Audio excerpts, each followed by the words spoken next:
Hello guys, this is Egajan, and for my presentation for Monopolistic competition, I chose the mobile phone market. And on the right hand side, on the left hand side, I'm sorry, you can see iPhone first generation, as it is released in 2007. And on the right hand side, and on the bottom, you can see the competitors of iPhone back in 2007. You can see how different iPhone was when it was released than any of its competitors. And this is a very good example of product differentiation and monopolistic competition. Um, so to compare the two companies, comparing and contrasting products of two companies, I chose Samsung versus Apple. Um, so in the pictures, you can see Samsung Galaxy S3, the newest Samsung smartphone, and on the bottom, on the left-hand side bottom corner, you can see iPhone 5, the newest Apple iPhone. So the differences between them, the biggest difference being is the size. Samsung Galaxy S3 is much bigger compared to the size of iPhone 5, and even before iPhone 5 was released, iPhone was actually smaller, even smaller than iPhone 5. So you can see the size difference between these two phones it was quite big.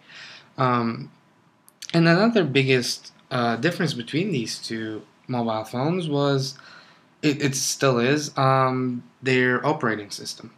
Apple uses iOS.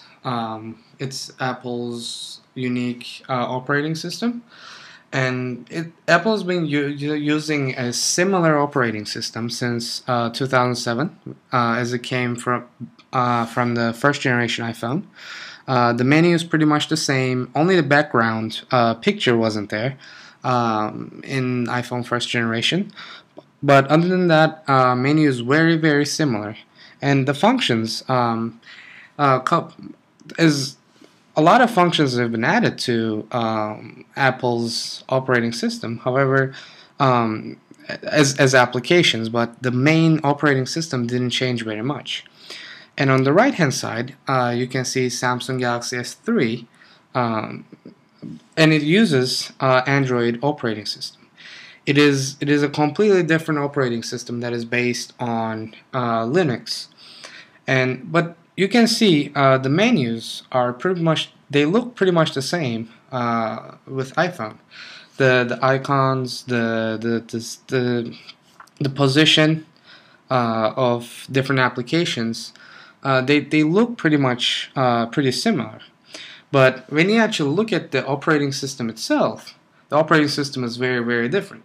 But since Apple made this menu, Apple didn't have a smartphone like iPhone when iPhone was released. So Samsung, I'm sorry, actually came up with this menu after iPhone actually made iOS. And the similarity between them is actually because Samsung was inspired by Apple. They wanted the menu to be very similar to the iPhone's menu. So when we look at the profits of these companies, on the left hand side you can see short run abnormal profits of Apple. In short run, meaning back in 2007, 2008, in the short run, Apple's been making abnormal profits. This is because their products, as you saw from the first slide that I have shown, was very different than the competition. Therefore, if the consumer wanted something like an iPhone, a smartphone that has the capabilities the same as iPhone, then the consumer had no choice other than buy an iPhone. Therefore, abnormal profits were there, but in longer term, because in short term there were abnormal profits, more companies such as Samsung wanted to join the market. They got attracted to these abnormal profits. And because these new companies joined the market, joined the smartphone business, Apple's abnormal profits were gone, and they were just left with normal profits, as it's pictured in right hand side. Um, but because Apple doesn't want the Apple wants to have abnormal profits, they keep changing their product. Product differentiation plays a huge role on this market. And when we look at the promotions of Apple and Samsung, we can see the biggest difference being is the advertisement they put. Um, Recently, Apple has been spending about 993 million dollars on advertisements per year, whereas Samsung has been spending $3 billion. You didn't hear wrong, $3 billion on advertisements. So that's a huge number, and that's one of the biggest differences between these two companies as far as the promotions go. And another promotion difference between these two companies is Samsung tends to make price promotions more often than Apple. A good example of this would be recently in Black Friday here in the United States. Samsung's Galaxy S3, the newest smartphone they released, price was actually $100 cheaper. They for a couple of days in December. So Samsung tends to make more promotions compared to Apple. However, Apple still tries to make some promotions, such as student discounts. So yeah, those are the promotions of these two companies. Let's look at the consequences on the market, on the consumer, and on the companies itself. Well, I just want to put this picture just to point it out that before iPhone, you can see Samsung smartphones on the left hand side. They look nothing like iPhone, and after an iPhone was announced in January of 2007, you can see how Samsung smartphones started looking very, very, very similar to iPhones, to iPhone. So as far as the consequences go, on the consumer, there's been very good consequences, such as the price of iPhone. iPhone used to have a contract with AT&T to be the only cellular network that is allowed to sell iPhones. That gave because that gave AT&T a huge advantage, because if a person had to buy an iPhone, they had to go through AT&T, because they could do that because people didn't have any alternatives to iPhone, so they didn't really care if it was sold by AT&T. But as far as the prices go, however, prices has been currently iPhone 5 is $200.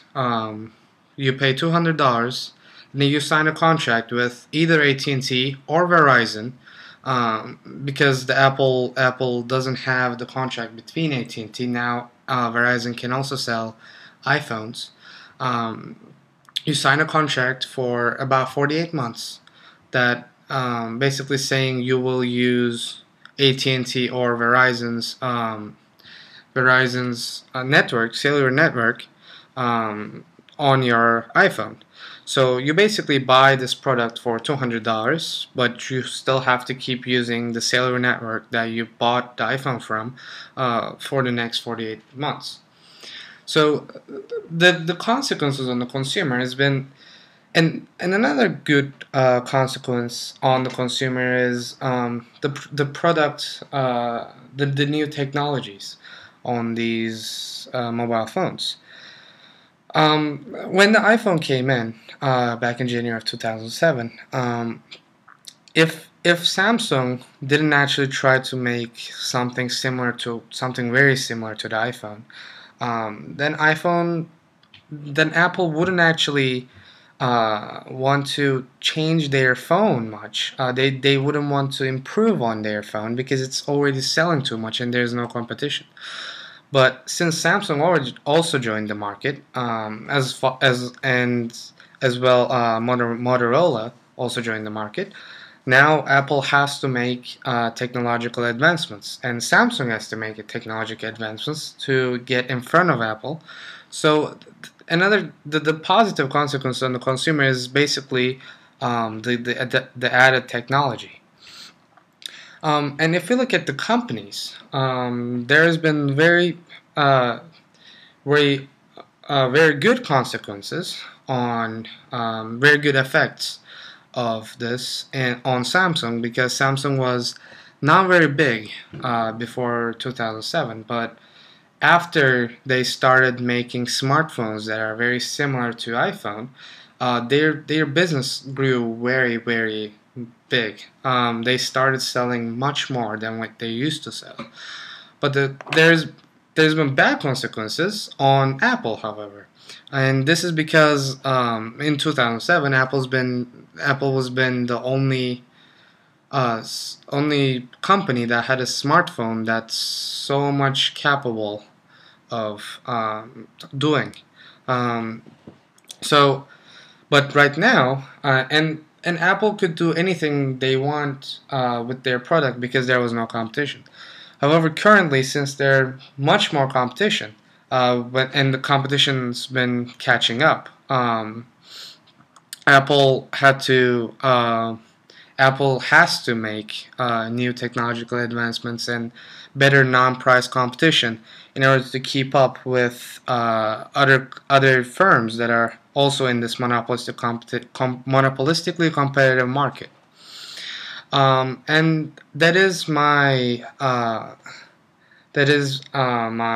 and also I want to mention on the market, smartphone market was very small back in 2007.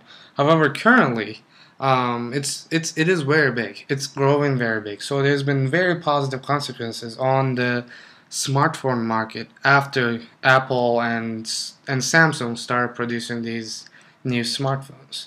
Um, this was my presentation on monopolistic competition, and that is on smartphone market.